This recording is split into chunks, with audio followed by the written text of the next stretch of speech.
నమస్తే, welcome to NH TV and Nationalist hub. నేను రఘునందన్. మన దేశంలో పిల్లల చదువు విషయంలో చాలామంది తల్లిదండ్రులు ఎప్పుడు బాధపడుతూనే ఉంటారు. అసలు మన ఎడ్యుకేషన్ సిస్టమ్ ఏ విధంగా ఉంది అంటూ తిట్టిపోస్తూ ఉంటారు. మరి అంత తిట్టిపోసినా మళ్ళీ అదే ఎడ్యుకేషన్ సిస్టంలో వేస్తూ ఉంటారు. ఎందుకంటే వేరే ఆల్టర్నేట్ ఏం లేదు. నిజానికి మెకాలే చదువులు ఇవన్నీ అని తిడుతూ కూడా మనం ఆల్టర్నేట్ని వెతికే పరిస్థితుల్లో లేవు.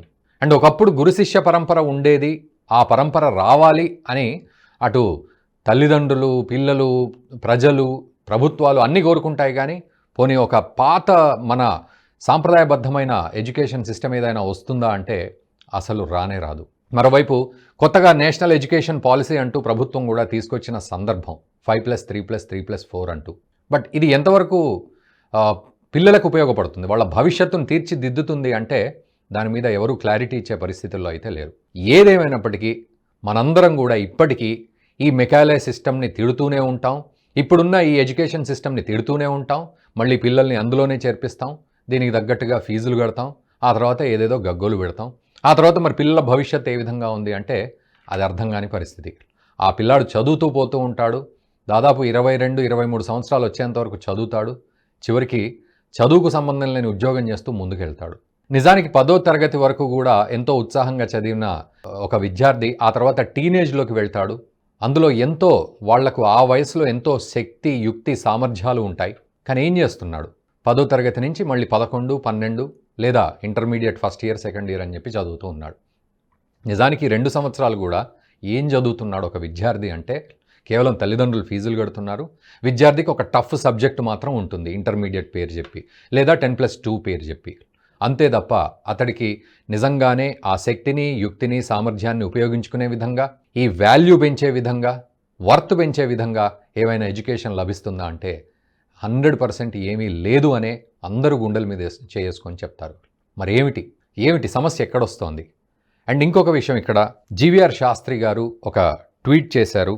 వారు చేసిన ట్వీట్లో ఈ 10+2 అంటే ఈ +2 అనే సిస్టమ్నే తీసేయాలనేది వారు చెప్తూ ఉన్నారు. సో జీవీఆర్ శాస్త్రి గారు, వారు ప్రొఫెసర్ డాక్టర్ జీవీఆర్ శాస్త్రి. వారి గురించి చెప్పాలంటే చాలా లిస్టే ఉంటుంది.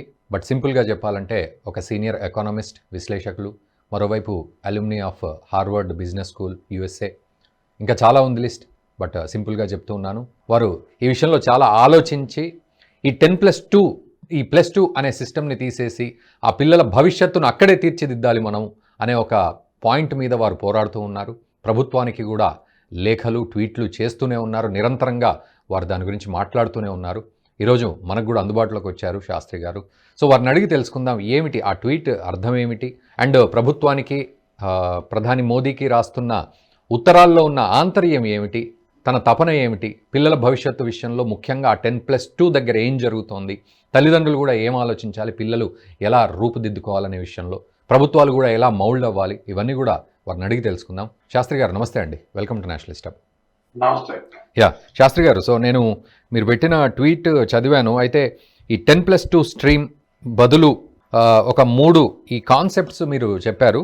సో ఆ కాన్సెప్ట్స్కి వెళ్లే ముందు ఒక్కసారి కొంత అసలు ఏం జరుగుతోంది ఇప్పుడున్న మన విద్యా వ్యవస్థలో ఈ 10+2 ఏజ్లో కానీ, మీరు అనుకుంటున్నట్టుగా మిగతా విషయాల్లో కానీ ఎలా ఉంది, ఎలా అర్థం చేసుకోవాలి తల్లిదండ్రులు, పిల్లలు, ప్రభుత్వాలు?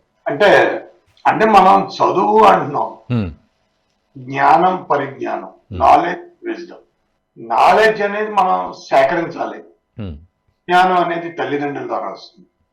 ఆ విజ్ఞానం తల్లిదండ్రుల ద్వారా ఎందుకు వస్తుందంటే ప్రతిదీ కూడా మనం నేర్చుకునే ప్రతి నడవడిక, ప్రతి అడుగు, ప్రతి చూపు, ప్రతి మాట, ప్రతి పదం, ప్రతి ఆలోచన, ఏం చేస్తున్నా కూడా మన పంచేంద్రియాలు ఏం జరిగినా కూడా ఒక వ్యక్తి, అది ఆడపిల్లైనా మగపిల్లాడైనా, తల్లిదండ్రి యొక్క ద్వారా గ్రహించబడింది. ఆ విజ్ఞానం ఉంది చూసారా, అది తల్లిదండ్రి నుంచే వస్తుంది, ఇంకెవ్వరి నుంచి రాదు. గురువు గారి దగ్గర నుంచి కూడా రాదు. జ్ఞానం, పరిజ్ఞానం, ఎప్పుడైతే నాలెడ్జ్ ని మీరు సేకరించాలి అని ఈ స్కూళ్ళల్లో వేస్తారు, పిల్లలకి ఏంటంటే ఒక రకమైన ఆలోచన ఉంది. వాళ్ళ ఆలోచనలు వాళ్ళ బయటికి తీసుకురాలి. మనం ఎందుకు తీసుకురాలి అంటే వాళ్ళకు ఒక సిస్టమ్ లో వాళ్ళని పెనిట్రేట్ చేసిన తర్వాత వాళ్ళకి అది తెలియదు. అదే గొప్పది అదే అనుకుంటారు, కానీ అవును. ఆ చట్టం కంటే ఈ పిల్లలే గొప్పవాళ్ళు అనే చోటనే ప్రూవ్ చేసుకునే విధానం మన సిస్టమ్ లో ఎక్కడా లేదు. ఉమ్, మీకు ఎందుకంటే అప్పుడప్పుడు కొంతమంది చిన్న చిన్న మనం చూస్తూ ఉంటాం, ఉమ్, 11 డిగ్రీ చేశాడు, 11 ఏళ్ళకి ఇచ్చేశాడు, లేకపోతే అది చేశారు ఇచ్చేశారు అని మనం వింటూ ఉంటాం. అది అది ఎన్నో లక్షల కోట్ల మందిలో. ఉమ్, ఏం చేస్తామంటే పాసు ఫెయిల్, ఆ, వాడి పాస్ అయ్యాడు వీడు ఫెయిల్ అయ్యాడు, ఉమ్, లేకపోతే వాడు ఎంట్రన్స్ ఎగ్జామ్ లో వాడికి ర్యాంక్ రాలేదు.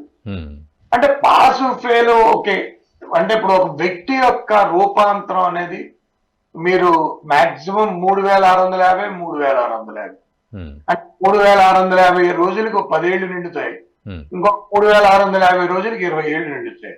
ఉమ్, అంటే 5000 రోజుల తర్వాత నుంచి అతని రూపాంతరం ఉంది చూసారా, ఉమ్, అది చాలా ఫాస్ట్ గా రూపాంతరం చెందుతుంది. ఎప్పుడైతే అతను 14వ ఏటకు వచ్చాడో, ఉమ్, ఆ 14వ ఏట నుంచి 18 ఏళ్ల మధ్య అతని శక్తి, సమర్థత, ప్రభావం ఈ మూడు సమానంగా వచ్చేస్తాయి. ఉమ్, శక్తి పెరిగిపోతుంది, ఉమ్, సామర్థ్యం పెరిగిపోతుంది, అతని ప్రభావం ఉంటుంది. ఓకే. ఆ మూడిటి మీద అక్కడ తల్లిదండ్రులకి ఇతనికి ఎలాంటి చూపించాలి, ఏ దారి చూపించాలి, ఉమ్, ఏ దారిలో ఇతను నడవాలి. ఉమ్, నేను నేను నేషనల్ ఎడ్యుకేషన్ పాలసీలో అప్పుడు వాళ్ళు నన్ను అడిగినప్పుడు ఉమ్, నేను అక్కడ 5+3+3+4 అనే సిస్టమ్ మనది కాదు, ఉమ్, ఆ భారతదేశం ఎవరిని కాపీ చేయవలసిన అవసరం లేదు, ఉమ్, ఎందుకంటే మన తల్లిదండ్రులు కష్టపడి పనిచేసే తల్లిదండ్రులు.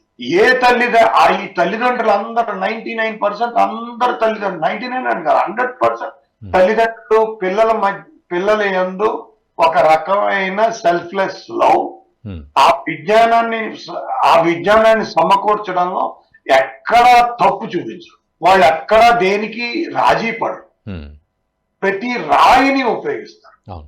వాళ్ళు ఏంటంటే ప్రతి చోట ఎఫర్ట్ చేస్తారు, కష్టపడతారు. ఉమ్, ఆ తల్లిదండ్రులు ఎందుకంటే ఈ భారతదేశంలో పుట్టడం ఒక వరం అనుకుంటాం. ఈ భారతదేశంలో ప్రత్యేకంగా ఎన్నో కంట్రీలు తిరిగాను, 130, 140 కంట్రీలు తిరిగాను, అన్ని చోట పాఠాలు చెప్తూ ఉంటాను నేను. ఉమ్, కానీ నాకు అనిపించింది ఏంటంటే ఇక్కడ పుట్టడం అనేది ఒక వరం. ఆ వరం ఏంటంటే ఆ తల్లిదండ్రులు మనం చూస్తే, ఆ తల్లిదండ్రులు సెల్ఫ్లెస్ లవ్, ఆ కష్టం, ఆ విజ్ఞానం మన పిల్లలకి ఇచ్చినప్పుడు ఉమ్, ఈ సిస్టమ్ భారతదేశం అంటే ఒక ఎకనమిస్ట్ గా నేను మన్మోహన్ సింగ్ గారి విషయంలో మాట్లాడుతున్నప్పుడు నిన్న ఒక దాంట్లో చెప్పాను ఏమనంటే, ఉమ్, ఆయన చాలా తెలివితేటలుగా పనికి ఆహార పథకం, తర్వాత మధ్యాహ్న భోజనం వల్ల, అంటే చూడండి మేము ఎకనమిస్ట్కి ఎలా ఆలోచిస్తాం అనేది మీకు చెప్తాం. ఎందుకంటే ఏంటంటే ఉమ్, పనికి ఆహార పథకం ఎందుకంటే తల్లిదండ్రులు వెళ్ళి పని చేసుకోవాలి, ఉమ్, వాళ్ళకి ఆ జీవనోపాధి కావాలి, ఆ కొనుగోలు శక్తి రావాలి. ఉమ్, పిల్లవాడికి మధ్యాహ్నం భోజన పథకం ఎందుకంటే మధ్యాహ్నం వాడికి భోజనం స్కూల్ పోవాలి. ఉమ్, ఇస్తే వాడు మధ్యాహ్నం భోజనం చేసి అతను చదువుకుంటాడు. సో భారతదేశం యొక్క వే, అంటే భారతదేశం ప్రజల కోసం ఖర్చు పెట్టే వేలో ఇక్కడ మనకి తిరిగి వచ్చే విధానం ఉంది, మూలధన వే. ఉమ్, అలాగే తల్లిదండ్రి కూడా ఆలోచిస్తే, తల్లిదండ్రి కూడా వాళ్ళ పిల్లల కోసం ఆలోచిస్తే, ఉమ్, ఇక్కడ స్కూలింగ్ ఉంది చూసారు, 10+2 అనేది చాలా నా ఉద్దేశంలో ఆ age between 14 to 18 years age లోనే ఉమ్, అతని యొక్క శక్తి, సామర్థ్యం, ప్రభావం మూడు కూడా పూర్తి స్థాయిలో ఒక ఆర్టికులేట్ అవుతున్నప్పుడు, ఉమ్, ఆ రూపాంతరం చెందుతున్నప్పుడు అతనికి దశ ఇవ్వడం అనేది చాలా ఇష్టం, ఉమ్, తప్పదు. ఉమ్, సో దానికి ప్రభుత్వాలు ఏ రకంగా ఆలోచించాలి, ఎందుకు నేను అనుకుంటూ ఉంటాను, మనం కనుక ఈ 4 ఏళ్ళు కరెక్ట్ గా అడ్రస్ చేస్తే అసలు నోబెల్ ప్రైజ్లు అనేవి అన్ని ఇండియాకి వస్తాయి. ఎందుకంటే మన ప్రజలు అంత తెలివైన వాళ్ళు, ఉమ్, అంటే మన స్టూడెంట్స్ కూడా అంత తెలివైన వాళ్ళు, చాలా పవర్ఫుల్ స్టూడెంట్స్ అండి. మీరు మామూలుగా అనుకుంటున్నారేమో కానీ ఉమ్, చాలా చాలా పవర్ఫుల్ స్టూడెంట్స్. మీరు హార్వర్డ్, స్టాన్ఫోర్డ్ లో చూసినా కూడా అంత అంత శక్తి ఉన్న ఇదేంటంటే మైండ్ పవర్ అంటారు. ఆ Oh. మైండ్ పవర్ ని కనుక మనం అనాలిసిస్ చేస్తే, స్టాన్ఫోర్డ్ యూనివర్సిటీలో ఒక డిపార్ట్మెంట్ ఉంది, వాళ్ళ మైండ్ పవర్ ని అనాలిసిస్ చేస్తారు. ఉమ్, వాళ్ళ మైండ్ పవర్ అనాలిసిస్ లో హైయెస్ట్ మైండ్ పవర్ ఎవరిదన్నా ఇండియన్. ఓకే. మన తర్వాత కనీసం గ్యాప్ ఆల్మోస్ట్ ఇప్పుడు మంది 10%, మొదటికి 10లో మంది 10 అయితే ఉమ్, 7వది జపనీస్. ఓకే. అంటే అంత తేడా ఉంది. ఆ, అంటే నేను ఎందుకు అన్నాను, శక్తి, సామర్థ్యం, ప్రభావం ఈ 14-18 ఏళ్ల పిల్లల్లో చాలా ఎక్కువ ఉంటుంది. అంటే ఆ మామూలుగా ఉండదు. దాన్ని మనం ఎందుకు దేశ ఆర్థిక వ్యవస్థకి, దేశ అభివృద్ధికి, దేశ ఆర్థిక అభివృద్ధికి, దేశ వృద్ధికి, ఆర్థిక అభివృద్ధికి ఉపయోగించేటట్టుగా ఆ పునాది మనం ఎందుకు వేయలేకపోతున్నాం? అంటే శాస్త్రి గారు, ఇక్కడ మీరు అన్న ప్రకారం ఈ 14, 15, 16, 17, 18 వయసు ఉన్న వాళ్ళ శక్తియుక్తులన్నిటినీ వాళ్లతో పాటు దేశానికి ఉపయోగించవచ్చు, ఆర్థిక వ్యవస్థకు ఉపయోగించవచ్చు, దేశానికి ఉపయోగించవచ్చు. అంటే ఇప్పటివరకు అలా లేదా, ఎలా ఉంది అని అర్థం చేసుకోవాలి ఇప్పటివరకు? అంటే మనం కాపీ సిస్టమ్ లో ఉన్నామండి. ఇంకా 1947 లవ్ స్టోరీ మర్చిపోలేదు మన వాళ్ళు. ఓకే. ఈ దిక్కుమాలని కొంతమంది మనుషులు ఏం చేస్తారంటే, మీరు 18 ఏళ్ళకి మొత్తం ఏదైనా సరే కంప్లీట్ చేసేయాలి. 18 ఏట అంటే మీరు 14, అతనికి 14 నుంచి 18 ఏళ్ళకి అతనికి, నేను అందుకే ఏం చేశానంటే, నేను ప్రపోజ్ చేసింది 14 10th అయిపోయిన వెంటనే 3 స్కూల్స్ ఓపెన్ చేయండి. అవును. Visionary schools, innovation school, leadership schools. ఆ విజనరీ స్కూల్స్ లో ఎవరెవరు వెళ్ళాలి, ఆ విజనరీ స్కూల్స్ కి ఏ రకంగా ఇది ఉంటుంది, మీరు ఎందుకు పరీక్ష పెడుతున్నారు? ఇప్పుడు మనకి ఇండియాలో మెడికల్ సీట్ రాలేదంటే వాడికి యుక్రెయిన్ లో మెడికల్ సీట్ వస్తుంది, వాడు చదివేసుకుంటారు, వాళ్ళు వస్తారు, మళ్ళీ ఎండి చేస్తారు, వచ్చేస్తారు. అంటే భౌగోళికంగా ఇండియాలో సీట్ రాదు, భౌగోళికంగా డబ్బులు వస్తాయి. అలాంటి సిస్టమ్ మనం ఎందుకు ఇవ్వాలి? 65 లక్షల మంది 10+2 ఫెయిల్ అయిపోవడం ఏంటి? 3.5 కోట్ల మంది 10+2 చదువుతారు కదా, 4 కోట్ల మంది చదువుతున్నారు, 5 కోట్ల మంది చదువుతున్నారు, 10th చదువుతున్నారు. మీరు పాస్ ఫెయిల్ అనే సిస్టమ్ దగ్గర తీసుకొచ్చేసారు. ఆ 10+2 లో నేనైతే మాత్రం 10+2 80% తీసేయాలి. అది బ్రిటిషర్స్ పాలసీ, అది లేబర్ కంట్రీల కోసం నిర్దేశించిన వ్యవస్థ. లేబర్ కంట్రీస్ అని వాళ్ళ మనసులో ఎప్పుడు మన భారతదేశం, ఏషియా దేశాలన్నీ లేబర్ కంట్రీలు లేదు, మనం కొత్తగా ఆలోచించాలి, మనం పరిపక్వంగా ఆలోచించాలి. ఈ 165 కంట్రీలకి ఒక దిక్సూచిగా మనం నిలబడాలంటే మన దగ్గర ఆ పద్ధతి ఉంది అంటే ఒక పద్ధతి ఉంది, మనకు ఆ విజన్ ఉంది, మన దగ్గర ఆ ఇన్నోవేషన్ ఉంది. ఈరోజు గ్లోబల్లో ఏ కంపెనీ చూసినా దానికి సిఇఓ భారతీయుడు అని ఎందుకు వస్తుందంటే, మనకి నేను చెప్పాను మీకు, మైండ్ పవర్ చాలా పవర్ఫుల్ మైండ్. మ్యాథమెటిక్స్ లో మనం చాలా పవర్, మనం కొత్తది ఏదైనా డిఫైన్ చేయగలం.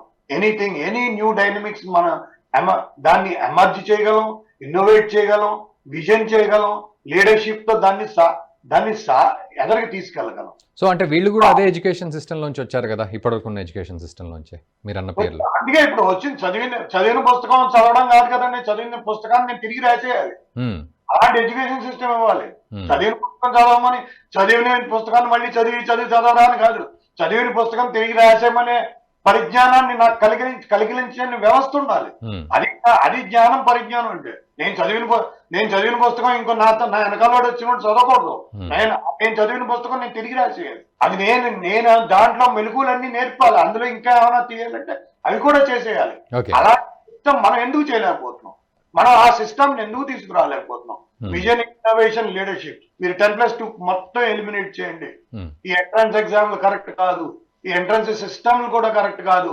ఈ భారతదేశంలో ఉన్న మ్యాన్ పవర్ చాలా, మైండ్ పవర్ చాలా పవర్ఫుల్ మైండ్ పవర్.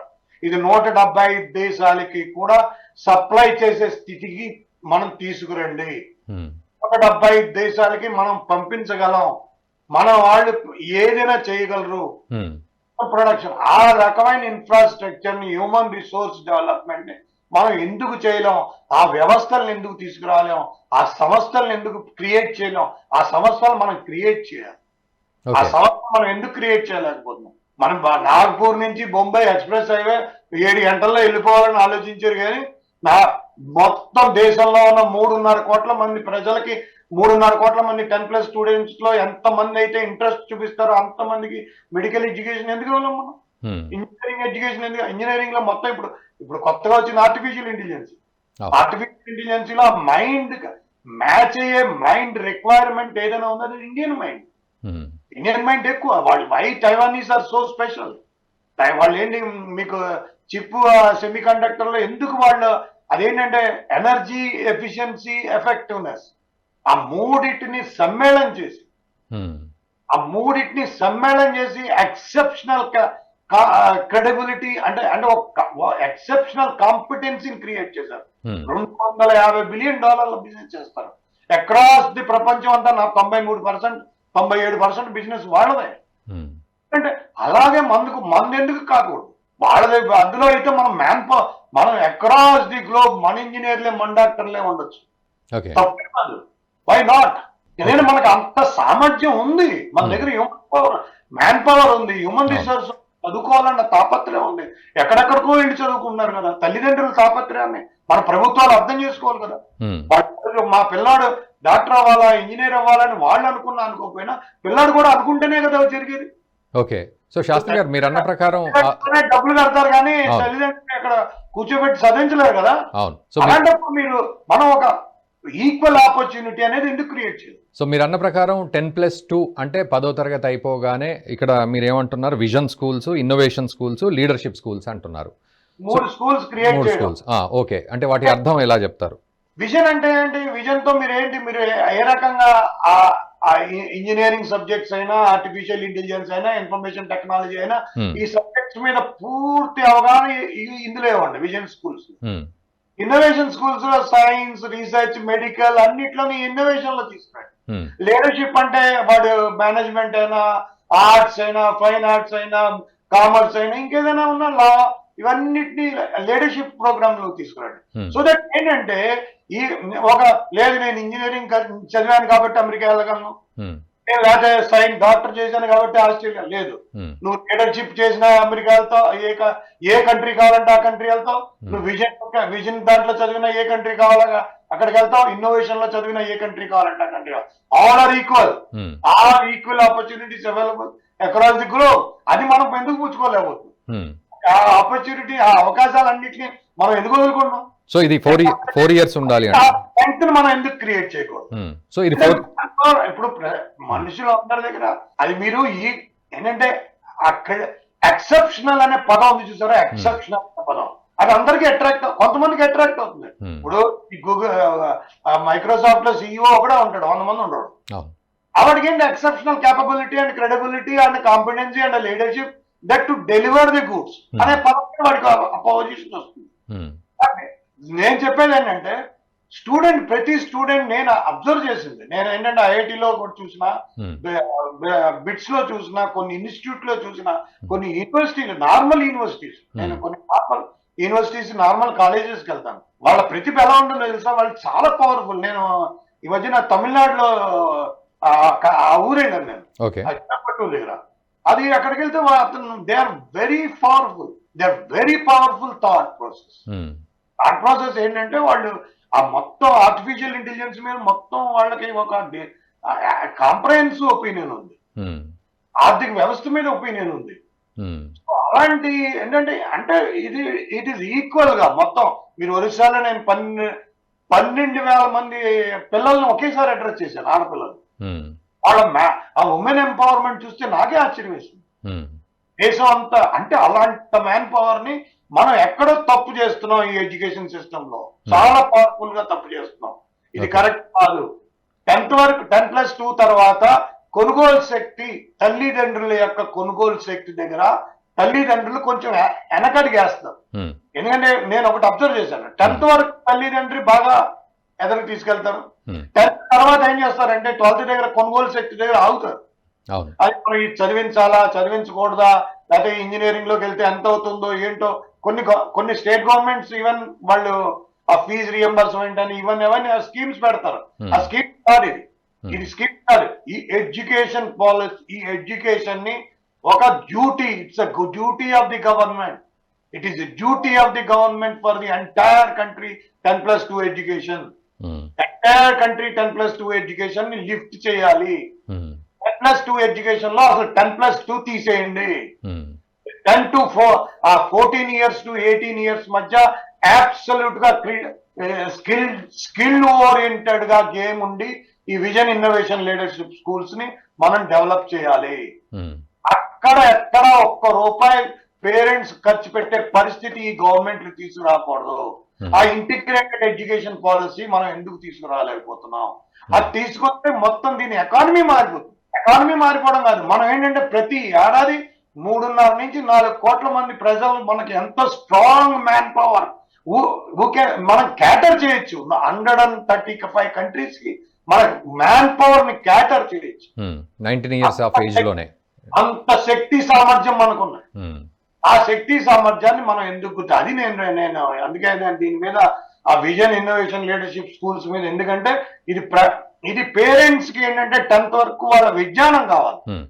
10th వరకు పిల్లలకి ఏంటంటే ఆ విజ్ఞానం, ప్రతి విషయ పరిజ్ఞానం కూడా తల్లిదండ్రుల నుంచి సేకరించకూడదు.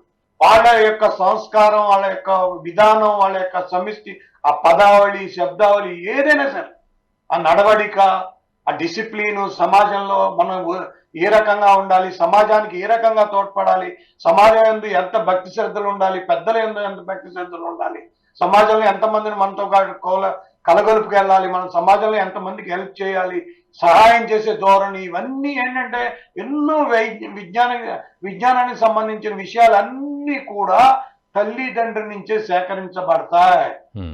ఆ తల్లిదండ్రి మెయిన్. నాలెడ్జ్ అండ్ విజ్డమ్ లో wisdom is very very powerful thing. Knowledge without wisdom without knowledge both are useless. మీకు అది కరెక్ట్ కదా, 2 చేతుల్లోనే ఉండాలి. జ్ఞానం పరిజ్ఞానం 2 చోట్ల ఈక్వేట్ అవ్వాలి. అది చోటప్పుడు ఈ నాలెడ్జ్ దగ్గరకు వచ్చేటప్పటికి మనం ఫండమెంటల్ పాలసీ, ప్రిన్సిపల్ నేరేషన్ లో దీన్ని మనం ఎందుకు నెలకొల్పలేకపోయాం? బ్రిటిష్ 1947 తర్వాత కూడా ఈ సిస్టమ్ మనం ఎందుకు కంటిన్యూ చేయాలి, దేనికి కంటిన్యూ చేయాలి? Plus artificial intelligence, it is very ruthless. Artificial intelligence is a ruthless. నేను మళ్ళీ చెప్తున్నాను, ఇది artificial intelligence is a ruthless. ఎందుకంటే వచ్చే 5 ఏళ్లలో చాలా మార్పులు వచ్చేస్తాయి. చాలా పవర్ఫుల్ గా వెళ్ళిపోతుంది ఎదురుకి. ఇంక ఇది ఎదరాలి కదా, మీరు చదివారా చదవలేదా అనేది ఏముండదు, అంత పవర్ఫుల్ గా మారిపోతుంది. సో నేను చెప్పేది ఏంటంటే ఇప్పటికైనా మనం దాన్ని ఆలోచించి, అంటే ఇది చాలా విశిష్టమైన వ్యవహారం. కనీసం ఒక స్టేట్, ఆంధ్రప్రదేశ్ స్టేట్ కానీ, తెలంగాణ స్టేట్ కానీ, ఏదైనా ఒక స్టేట్, తమిళనాడు స్టేట్ కానీ పైలట్ ప్రాజెక్ట్ కింద దీన్ని మొదలు చేయడం, ఇది మొదలు పెట్టాలి, మొదలుపెట్టి తీరాలి. ఇది ఆంధ్రప్రదేశ్ గవర్నమెంట్ అయినా తెలంగాణ గవర్నమెంట్ అయినా చూస్ చేసి ఈ 10+2 వ్యవస్థను మార్చండి, 10+2 వ్యవస్థను తీసేయండి. 10+2 లో అతనికి ఉన్న శక్తి సామర్థ్యం, ఆ ప్రభావాన్ని, పిల్లవాడికి ఉన్న 14 ఏళ్ళు 18 ఏళ్ల మధ్యలో ఉన్న ప్రభావానికి అతనికి పూర్తిగా పరిపక్వత, ఒక శక్తి సామర్థ్యంతో అతన్ని సమాజం ముందు నిలబెట్టే పూర్తి బరువు బాధ్యత ప్రభుత్వానిది. శాస్త్రి గారు, ఇక్కడ ముఖ్యంగా ఈ 5+3+3+4 నేషనల్ ఎడ్యుకేషన్ పాలసీ, దాని గురించి కూడా ఏమంటున్నారు ఒకసారి చెప్పండి. అంటే 5+3+3+4 అంటే వాళ్ళు భౌగోళిక వ్యవస్థ మీద ఆధారపడి చేసామని వాళ్ళు ఏదో వైకల్పికంగా అన్నారు, కానీ నేను దాన్ని ఏకీభవించను. ఎందుకంటే ఆ సిస్టమ్ కాదు మనకి. 5+3+3+4 అంటే ఎలాగైనా ఎండ్ ఆఫ్ ద డే 14కి వచ్చింది. ఎలాగా 15 years ఎడ్యుకేషన్ పాలసీకి వచ్చేసింది. కానీ ఇది 15 year education policy, it's 14 years education policy including medical education. మీరు ఇంక్లూడింగ్ మెడికల్ ఎడ్యుకేషన్ కూడా మీరు 14 to 18 years ఎడ్యుకేషన్ పాలసీలోకి తీసుకురండి. 14 to 18 years ఎడ్యుకేషన్ పాలసీలో అతను విజన్ స్కూల్లో ఉంటాడు, ఇన్నోవేషన్ స్కూల్లో ఉంటాడు, లీడర్షిప్ స్కూల్లో ఉంటాడు. ఆ తర్వాత అతను చేయవలసింది ఏదైనా ఉంటే అది with in 730 days. 730 days is ultimate subject. 730 అంటే 2 years. 700 days is more than enough any professional degree to complete. For every mind, మన పిల్లల బ్రెయిన్ కి 700 రోజులు చాలా ఎక్కువ. ఇది ప్రభుత్వాలు అర్థం చేసుకుని, అంతే తప్పితే మీరు ఇప్పుడు 1,00,000 రూపాయలు పర్చేసింగ్ కొనుగోలు శక్తి పేరెంట్స్ దగ్గర నుంచి విత్డ్రా చేయవలసిన ఆవశ్యకత లేదు. It's a criminal act. అది పాపం మన తల్లిదండ్రులు ఎందుకు పెట్టాలండి? అవసరం లేదు కదా. వాళ్ళ పిల్లలు 730 రోజులు వేస్ట్.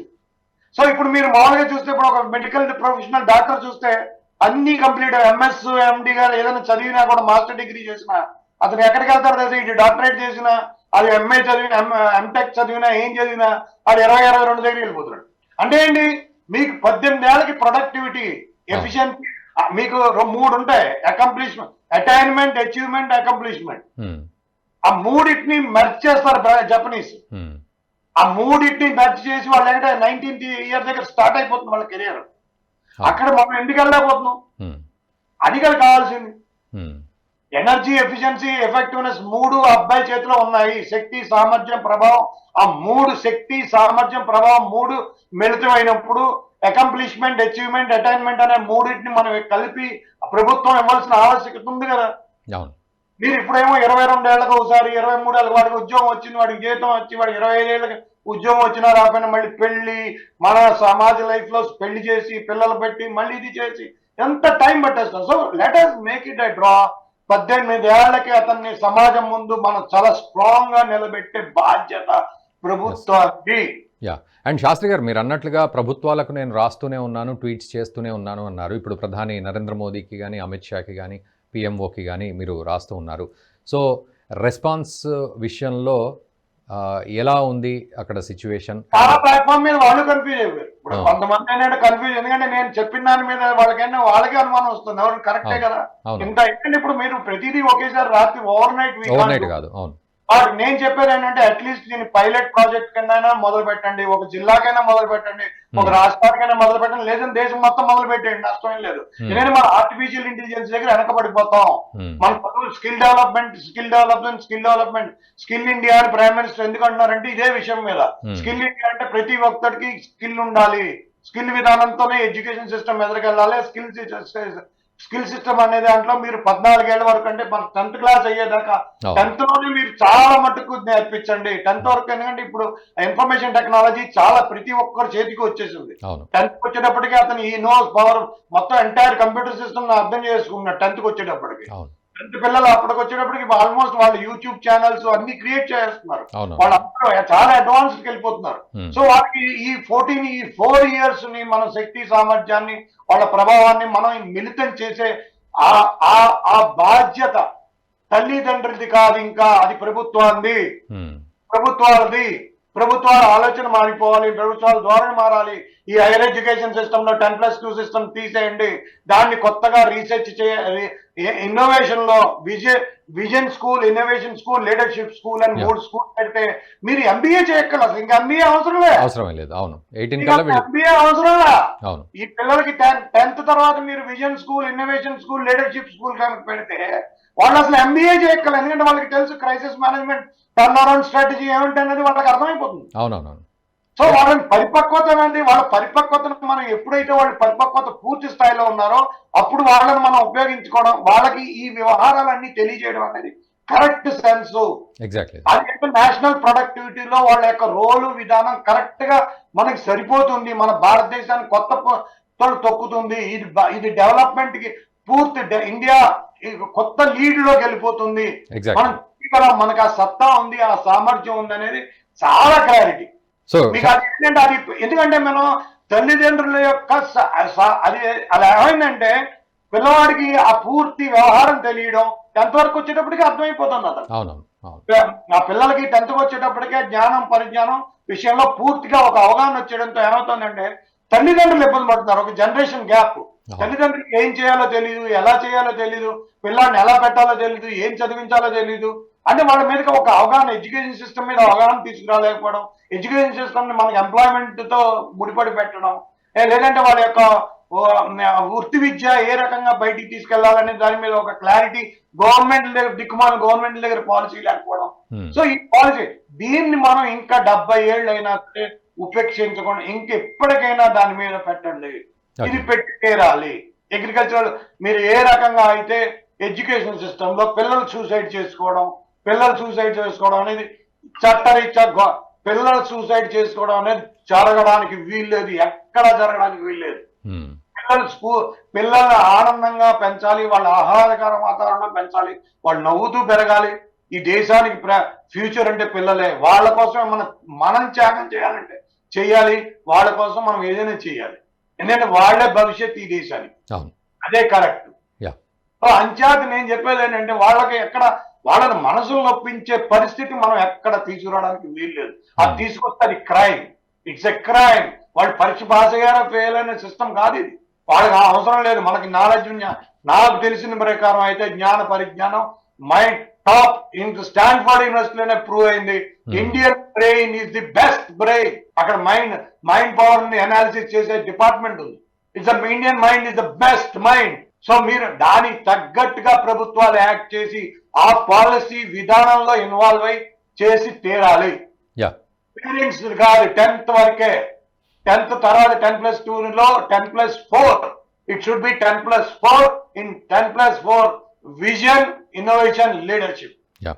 ఇదేనైనా సరే, ఆ ఇన్నోవేషన్ అయినా సరే, లీడర్షిప్ అయినా, ఈ 4 years లో వాళ్ళని along with the skill, along with the professional education, ఆ 4 అవి సమ్మేళితంగా చేసి ఆ పిల్లలకు మనం ఇచ్చే బాధ్యత ప్రభుత్వాలది. ₹1 లేకుండా ఖర్చు పెట్టలేకుండా తీసే ఎంట్రన్స్ ఎగ్జామ్లు ఇవన్నీ. నేను ఎంట్రన్స్ ఎగ్జామ్లు అవన్నిటికీ మీరు end of the day energy efficiency effectiveness చూడాలనుకుంటే ఒక పిల్లవాడి యొక్క భవిష్యత్తులో వాళ్ళు ఏంటి ర్యాంకులు చూస్తారు. నేను ఎక్కువ చదివాను, తక్కువ చదివాను, అవన్నీ మీకు ఇందులో ఉంటాయి. ఎందులో పెట్టండి మీరు ఆ సిస్టమ్ అంతా ఈ 4 years లో పెట్టండి. 4 years లో పెట్టి దాన్ని ఈక్వేట్ అక్కడ చేయాలి. అక్కడ పిల్లల్ని ఎవరైతే బాగా పెర్ఫార్మ్ చేస్తారో వాళ్ళకి ఎక్కువ ఇది అవుతుంది, ఎక్కువ పెర్ఫార్మ్ చేయని వాళ్ళకి అక్కడ ఉంటుంది. కానీ అందరూ ఒక రకంగా ఉంటారు. అదేంటంటే పిల్లలు ఇప్పుడు ఎక్కువ పెర్ఫార్మ్ చేసినాడు అమెరికా వెళ్తాడు, కొంచెం తక్కువ పెర్ఫార్మ్ చేసినాడు ఇంకో చోటుకి వెళ్తాడు. లేదా ఇదే దేశంలో ఎక్కడికి వెళ్ళాలని రూల్ కూడా ఏం లేదు. భారతదేశం నేను కూడా నెక్స్ట్ 5 years లో అసలు వేరే దేశాలకు వెళ్తారని నేను అనుకోను. అవసరం లేదా వేరే దేశాలకు వెళ్ళి ఆవశ్యకత కూడా మనకు వస్తుందని నేను అనుకో. సో శాస్త్రి గారు, ఫైనల్గా అంటే ఓవరాల్ కంక్లూజన్ విషయానికి వస్తే, అంటే ఇప్పటివరకు మీరు చెప్పిన దాన్ని కొంత సింప్లిఫై చేస్తే 10వ తరగతి తర్వాత ముఖ్యంగా 14, 15, 18వ ఏట వరకు కూడా వాళ్ళు కరెక్ట్ ప్రాసెస్లో, ఎడ్యుకేషన్ ప్రాసెస్లో కనుక ఉంటే, మీరు అన్నట్లుగా ఈ ఇన్నోవేటివ్ విజన్ స్కూల్స్, లీడర్షిప్ స్కూల్స్లో కనుక వాళ్ళు పూర్తిగా చర్నిష్ అవుతే 100% వాళ్ళు ఒక సమాజానికి ఉపయోగపడే శక్తియుక్తులు కలిగిన వాళ్ళుగా బయటకు వస్తారు, ప్రొడక్టివ్గా బయటకు వస్తారు. ఇది దేశానికి ఉపయోగపడుతుంది అనేది మీరు చెప్తున్న మాట. సో ఈ విషయంలో ముఖ్యంగా అటు పిల్లలు కానీ, పేరెంట్స్ కానీ, ప్రభుత్వాలు కానీ ఒక స్ట్రిక్ట్ యాక్షన్ విషయంలోకి వస్తే ఎలా యాక్ట్ చేయాలి అనే దానికి ఒక కంక్లూజన్ ఇవ్వండి సార్. అంటే స్ట్రిక్ట్ యాక్షన్ అంటే ఒక పాలసీ. ఇప్పుడు ఈ పాలసీ విధానాన్ని మనం ఏ రకంగా దాన్ని ఇచ్చేస్తాం అనేది ఒక క్లారిటీ ఉండాలి. ఆ క్లారిటీలో విజన్ స్కూల్ ఎలా ఎస్టాబ్లిష్ చేస్తాం, ఇన్నోవేషన్ స్కూల్స్ ఎలా ఎస్టాబ్లిష్ చేస్తాం, లీడర్షిప్ స్కూల్స్ ఎలా ఎస్టాబ్లిష్ చేస్తాం, పిల్లలకు ఏ రకంగా ఇస్తాం, సో దట్ పేరెంట్స్ కి ఆ బర్డెన్ పేరెంట్స్ దగ్గర నుంచి ఆ బర్డెన్ తీసేయాలి. The policy should be addressed in this that parents burden అనేది తీసేయాలి. పిల్లవాడిని స్టాండర్డ్ గా నిలబెట్టి దాని వెనకాల ప్రభుత్వం స్ట్రాంగ్ గా నిలబడి నీ దిశానిర్దేశం ఇది, నువ్వు ప్రపంచానికి ఈ రకంగా ఉపయోగపడతావు, ఈ భారతదేశానికి ఈ రకంగా ఉపయోగపడతావు, నీ యుక్తి శుక్తి, నీ శక్తి సామర్థ్యం ప్రభావం మాకు ఈ రకంగా కావాలి అని ప్రభుత్వం నిర్దేశించే పాలసీని మనం రాయాలి, మనం ప్రవేశపెట్టాలి. ఈ బర్డెన్ పూర్తిగా పేరెంట్స్ నుంచి తీసేయాలి. ఈ తీసే విధానమే ఇది ఈ విజన్, లీడర్షిప్, ఇన్నోవేషన్ స్కూల్స్. ఈ 3 స్కూల్స్ ఈ పేరెంట్స్ బర్డెన్ తీసేయాలి. పేరెంట్స్ ఉన్న బర్డెన్ ఇది, వాళ్ళకి తెలియట్లేదు. ఇది జనరేషన్ గ్యాప్ వస్తాయి. ఈ 1947లో జరిగిన ఈ ఎడ్యుకేషన్ సిస్టమ్ మనం క్యారీ ఫార్వర్డ్ చేసి మనకు ఉపయోగపడేది కాదు. వచ్చే టైంలో ఈ ఆర్టిఫిషియల్ ఇంటెలిజెన్స్, ఈ టెక్నాలజీ డెవలప్మెంట్స్ అన్ని మనం ఒక చోట నిలబడే స్థాయికి తీసుకురాలేవు. ప్రభుత్వం అర్థం చేసుకోతే చాలా ఇబ్బందుల్లోకి వెళ్ళిపోతాం. ఇందుకోసం నేను చెప్పేది ఏంటంటే ప్రభుత్వం 80%, అందుకే ఇది ఈ నేషనల్ ఎడ్యుకేషన్ పాలసీ కూడా వాళ్ళకు కూడా అనుమానం. ఇది అదే ఇప్పుడు యూత్ కి కొత్తగా క్రెడిట్ సిస్టమ్ అని పెట్టింది. స్కూల్ క్రెడిట్ సిస్టమ్ అని, క్లాసెస్ క్రెడిట్ సిస్టమ్ అని, ఇవన్నీ అనవసరం. మీరు 10th అయిపోయిన తర్వాత వాడి యొక్క యుక్తి శక్తి సామర్థ్యాలతో కూడిన ఈ విజన్, ఇన్నోవేషన్, లీడర్షిప్ స్కూల్స్ కనుక మీరు స్కూల్స్ లో వాడు చదివితే 14 to 18 years వాడి కరెక్ట్ గా అక్కడే వాడి గ్రూమింగ్ అయిపోవాలి. ఆ తర్వాత ఇంకా అది కాదు, తర్వాత ఇంకేదైనా ఉంటే తర్వాత విషయం. అక్కడే అతన్ని ప్రొడక్టివిటీలో, నేషనల్ ప్రొడక్టివిటీలో తీసుకురావాలి. ఆ పూర్తి బాధ్యత గవర్నమెంట్ ప్రభుత్వానిదే. ఆ ప్రభుత్వాన్ని ఆ బరువు బాధ్యత పేరెంట్స్ మీద, తల్లిదండ్రుల మీద ఉంటుంది. దాని నుంచి మనం బయటికి తీసుకురావాలి. అది అలా ఆలోచిస్తే కనుక సభ్య సమాజానికి, ప్రపంచ సమాజానికి ఇది గ్లోబల్ విలేజ్. ఈ గ్లోబల్ విలేజ్ లో మనం 135 గంటలు, ఎందుకంటే 3.5 కోట్ల నుంచి 4.5 కోట్ల మంది పిల్లలు మన జనరేషన్ ఒకసారి గ్రో అవుతూ ఉంటారు. వాళ్ళందరూ ఉపయోగపడి వాళ్ళ శక్తి సామర్థ్యాన్ని మనం తీసుకొస్తే మన ఎకానమీని ఎంత పొంతలు తొక్కించవచ్చు అంటే అంత తొక్కించవచ్చు. ఇది విధానం. ఆర్థిక వ్యవస్థకి ఆర్థికవేత్తగా చెప్పేది ఇది విధానం, ఇదే కరెక్ట్. కొనుగోలు శక్తి, పేరెంట్స్ యొక్క కొనుగోలు శక్తిని కూడా మనం ప్రభుత్వ బాధ్యత వ్యయ సాధనలో వ్యయాన్ని నిర్దేశించడం వ్యయానికి దిశానిర్దేశం చేయడంలో ప్రభుత్వం యొక్క బాధ్యత. కొనుగోలు శక్తి మీద అవగాహన లేకుండా చేస్తే అది విధానం కాదు. ఎందుకంటే అందుకే అంటారు ఫైనాన్స్ మినిస్టర్, ఫైనాన్స్ కి సంబంధించి ఆర్థిక వ్యవస్థకి సంబంధించి అన్ని ఒక భాగం. అందులో ఈ చదువు ఒక భాగం, ఈ జనరేషన్ ఒక భాగం, వాళ్ళని అప్లిఫ్ట్ చేయడం ఒక భాగం. సో నేను చెప్పేది ఏంటంటే విజన్ ఇన్నోవేషన్ లీడర్షిప్ స్కూల్స్ ని డిస్ట్రిక్ట్ లో కానీ స్టేట్ లో కానీ మీరు పైలట్ ప్రాజెక్ట్ గా పెడతారని నేను ఆశిస్తాను. అదే కరెక్ట్ అదని నేను అనుకుంటాను. దీని మీద పూర్తిగా డిబేట్ జరగాలి. దీని మీద కరెక్ట్ ఇది ఏంటంటే నేను ఎంతో మందిని, ఎందుకంటే నేను ప్రొఫెసర్ గానే ఎంతో మందిని కలిశాను, ఎన్నో వందల మంది పేరెంట్స్ చూశాను. వాళ్ళ ఇది నాకు అర్థమైందంటే ఇక్కడ గ్యాప్ వస్తుంది, ఆలోచన ధోరణిలో గ్యాప్ వచ్చింది, వాళ్ళకి ఏం చేయాలో తెలియని పరిస్థితి, తల్లిదండ్రులకు అర్థం చేసుకోలేని పరిస్థితి. పిల్లవాడు ఎవరైనా అడిగితే తల్లిదండ్రులు ఏమంటాడు తెలుసా? ఒకటే ఆన్సర్, అమ్మ నాన్న మీకు తెలియదు అంటాడు. అమ్మ నాన్న మీకు తెలియదు అంటాడు. అది కరెక్ట్ గా అంటాడు. ఆ గ్యాప్ వచ్చింది. ఆ గ్యాప్ ని ఇచ్చేసుకుని మీకు తెలియదు అంటాడు. అది కాకుండా అది చేయవలసిన బాధ్యత ప్రభుత్వం. అందుకే నేను 14 to 18 years మీరు చేయండి. అగ్రికల్చర్ మన రిఫార్మ్ అనేది ఇక్కడ జరగాలి. ఇక్కడ రిఫార్మ్ జరిగితే ప్రతి చోట మారిపోతుంది. Thank you sir, thank you very much Shastri గారు. సో చాలా లోతైన అనాలిసిస్, రీసెర్చ్ చేసి మీరు మాట్లాడిన పరిస్థితి ఇది అర్థమవుతుంది ఖచ్చితంగా. అండ్ మీరు అన్నట్లుగా ప్రభుత్వం కూడా దీనిపై ఒక ఆలోచన ఖచ్చితంగా చేయాలి. ఎందుకంటే రాబోయే భవిష్యత్ అంతా ఈ పిల్లలదే కాబట్టి వాళ్ళ కోసం చేయాల్సిన పని. మీరు అన్నట్టు 1947 నుంచి ఈ సిస్టమ్స్ ఇలా కొనసాగుతున్నప్పటికీ ఇవన్నీ కూడా ఒక ఫెయిల్యూర్ సిస్టమ్స్గా మనం చూస్తూనే ఉన్నాం. ప్రతి క్లాస్కి, ప్రతి అకాడమిక్ ఇయర్కి మనం చూస్తూనే ఉన్నాం. సో నిజం చెప్పాలంటే వారు అన్నట్లుగా ఆ వయస్సులో 10వ తరగతి తర్వాత వయస్సులో పిల్లలు ఏం చదివినా సరే అది ఎందుకు చదువుతున్నామో కూడా అర్థం కాని పరిస్థితి. ఈ రోజుకి మనం అనుకుంటూ ఉంటాం, నేను చిన్నప్పుడు చదువుకున్న చదువు అసలు దేనికోసం చదివానో అండ్ నేను అది ఇప్పుడు అప్లై చేస్తున్నానా లేదా అనే విషయంలో చాలా సందిగ్ధం ఎప్పటికీ కొనసాగుతుంది. మరి అటువంటి చదువులు ఉండే బదులు ఒక శక్తివంతమైన, యుక్తివంతమైన వ్యక్తిని తయారు చేసే ఆ వ్యక్తి నిర్మాణం, వ్యక్తిత్వ నిర్మాణం విషయంలో జ్ఞానం, పరిజ్ఞానం ఇచ్చే విషయంలో ఎందుకు మనం అడుగులు వేయొద్దు అని ఏ ప్రభుత్వం ఏ రకంగా ఆలోచిస్తోంది అంటే మాత్రం ప్రశ్నార్థకమనే చెప్పాలి. సో వారు అన్నట్లుగా వారు చెప్పిన ఈ 10+2 సిస్టమ్ని తీసేసి ఈ 10+4లో ఈ విజన్, ఇన్నోవేషన్ అండ్ లీడర్షిప్ స్కూల్స్ని ఇంట్రడ్యూస్ చేసి వాళ్లను గనక అందులో నిష్ణాతుల్ని గనక చేస్తే, ప్లస్ స్కిల్ డెవలప్మెంట్ ఉండాలి, ప్రొఫెషనల్ స్టడీ ఉండాలి, ఇవన్నీ గనక ఉన్నట్లయితే ఖచ్చితంగా వాళ్ళు ప్రపంచానికి అద్భుతాన్ని క్రియేట్ చేసి చూపెడతారు. అందులో ఎటువంటి డౌట్ లేదు. ఈ విషయంపై అటు పిల్లలు, తల్లిదండ్రులే కాదు ప్రభుత్వాలు ముఖ్యంగా ఆలోచించి పాలసీలు తయారు చేయాలనేది వారు చెప్తున్న మాట. సో చూద్దాం మరి దీనిపై నిజంగానే ప్రభుత్వాలు చిత్తశుద్ధితో ఆలోచించే ప్రయత్నాలు ఎంతవరకు చేస్తాయి, ఇటువంటి ఆలోచనల పోరాటం ఎంతవరకు సక్సెస్ అవుతాయి మన దేశ నిర్మాణం విషయంలో, ఇవి కూడా మనం చూద్దాం. అండ్ ఒక తల్లిదండ్రులాగా వ్యూవర్స్ మీరు కూడా ఒక్కసారి కామెంట్ చేయండి. ఇప్పుడు మనం చేసిన ఈ డిబేట్ మీద ఎలాంటి ఇన్పుట్స్ ఇస్తారో ఇవ్వండి. అండ్ వీలైతే ఈ వీడియోని మీ మిత్రులకు కూడా, ఇంటలెక్చువల్స్కి కూడా షేర్ చేయండి. అండ్ మా ఛానల్ సబ్స్క్రైబ్ చేయండి. Thank you very much. ఈ వీడియో మీకు నచ్చినట్టయితే లైక్ చేయండి, 10 మందికి షేర్ చేయండి. అలాగే కామెంట్ల రూపంలో మీ అభిప్రాయాలను మాతో పంచుకోండి. Nationalist hub group of channels ను సబ్స్క్రైబ్ చేసుకుని తెలుగునాట జాతీయవాద జర్నలిజాన్ని ప్రోత్సహించండి. ఈ వీడియో కింద ఉన్న బెల్ ఐకాన్ పై క్లిక్ చేయడం మర్చిపోవద్దు.